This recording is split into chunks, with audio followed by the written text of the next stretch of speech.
In this video, we will discuss some pharmacological concepts which include pharmacokinetics, pharmacodynamics, therapeutic index, side effects, adverse reactions, drug interactions, bioavailability, half-life, agonist, and antagonist. Pharmacokinetics. Pharmacokinetics is the study of how the body handles the drug over the time. Pharmacokinetics is basically we can say that the effect of body on the drug कि हमारी body का drug के ऊपर क्या effect होता है। यानी कि जब हम कोई भी ड्रग इनटेक करते हैं तो हमारी बॉडी उस ड्रग से कैसे हैंडल करती है, उस ड्रग को कैसे डील करती है। अब इसके अंदर डिफरेंट प्रोसेसेस आ जाते हैं, जैसे कि जब हम कोई भी ड्रग को एडमिनिस्टर करते हैं तो 4 प्रोसेसेस होते हैं।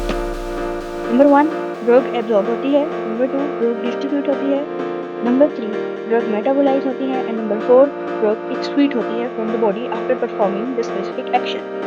अब फार्माकोकाइनेटिक्स अंडरस्टैंड करना बहुत ज़रूरी है because it is crucial for determining the appropriate dosages, frequency and duration of the therapy and predicting that how long a drug will remain effective in the body.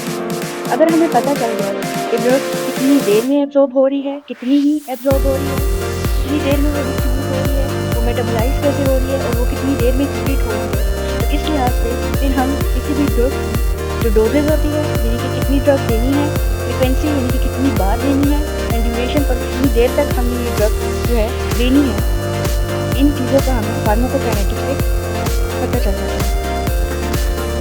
Pharmacokinetics. As we have already discussed that pharmacokinetics is the effect of body on the drug, that how the body deals with the drug. तो इसके अंदर हमने we have discussed 4 processes.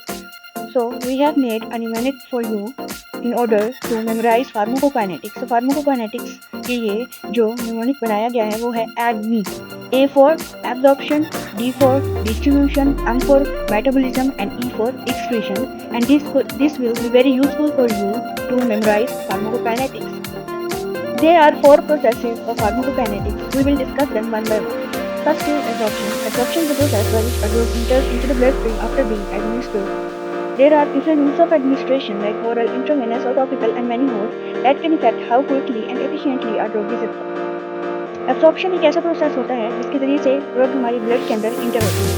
अब हमारी blood के अंदर कितनी amount of drug inter होगी ये डिपेंड करता है कि कौन से रूट से हम उस ड्रग को एडमिनिस्टर करें।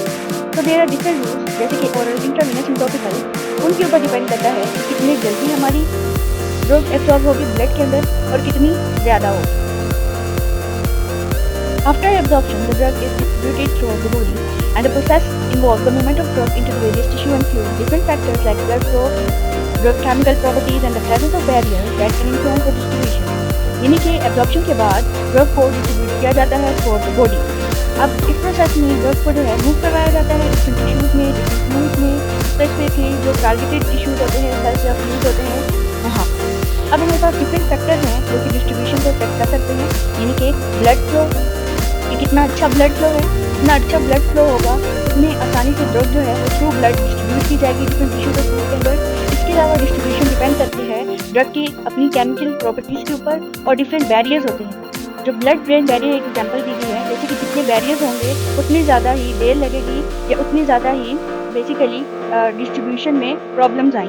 तो डिफरेंट फैक्टर्स जैसे कि blood flow, different presence of barrier and drug chemical property, ये चीज़ें जो हैं इफेक्ट कर सकती हैं ड्रग की डिस्ट्रीब्यूशन। मेटाबॉलिज्म, अब ड्रग की एब्जॉर्प्शन हो गई, उसकी डिस्ट्रीब्यूशन भी हो गई। अब थर्ड प्रोसेस आता है metabolism. Metabolism is also known as biotransformation which is the process by which the body chemically alters the drug primarily in the liver, and metabolism can convert a drug into more active form or facilitate its elimination by making it more water-soluble. Biotransformation यानी कि metabolism को हम biotransformation भी बोलते हैं। क्यों? Because metabolism के अंदर 2 चीज़ें होती हैं, एक कन्वर्ट किया जाता है ड्रग को इनटू मोर एक्टिव फॉर्म में और दूसरा इसको वाटर सोल्यूबल बनाया। अब एक्टिव फॉर्म में ड्रग को कन्वर्ट इसलिए किया जाता है ताकि ड्रग जिस भी टारगेटेड प्रॉब्लम के लिए एडमिनिस्टर की गई है वो ड्रग अपना एक्शन परफॉर्म कर सके, और दूसरा उसको मोर वाटर सोल्यूबल बनाया जाता है वो इसलिए ताकि जब ड्रग अपना एक्शन परफॉर्म कर सके तो जब वो बॉडी से एलिमिनेट हो तो वो ईजिली एलिमिनेट हो सके हमारी बॉडी में से। मेटाबॉलिज्म, अब ड्रग की एब्जॉर्प्शन हो गई, उसकी डिस्ट्रीब्यूशन भी हो गई। अब थर्ड प्रोसेस आता है all the process of the drug metabolism occur in the liver. As we know, In the phase 1, you can see in the picture, the drug is converted into more active form, and after performing the specific action, the drug is then basically converted into inactive form so that it can be excreted throughout the body, and it is made more water soluble so that it can be easily eliminated in the form of urine or bile through our body, and all the process occurs in the liver. Now, excretion is basically the final process after absorption, distribution, and metabolism of the drug. This is the process by which drug is eliminated through the body, and the kidney are the primary organ for the excretion. But the drug can also be eliminated through bile, sweat, saliva, and brain. Basically एक ऐसा process होता है जिसमें से drug हमारी body में से eliminate कर दी जाती है, और हमारी बॉडी में से जो ड्रग है एलिमिनेशन के लिए प्राइमरी ऑर्गन जो इन्वॉल्व होते हैं वो किडनी होते हैं, जो कि ड्रग को in the form of urine हमारी बॉडी में से एक्सक्रीट करते हैं। लेकिन ड्रग जो है एलिमिनेट हो सकती है थ्रू अदर राउट्स, जैसे कि ये बाइल के थ्रू भी एलिमिनेट हो सकती है, स्वेट के थ्रू भी हो सकती है, सलाइवा के थ्रू भी एलिमिनेट हो जाती है हमारी बॉडी से, और ब्रेथ के थ्रू भी एलिमिनेट हो जाती है। In this picture, you can see the different routes of drug excretion. Right, the drug basically is eliminated in the form of breath, in the form of sweat, in the form of urine, in the form of bile, and in the form of piss.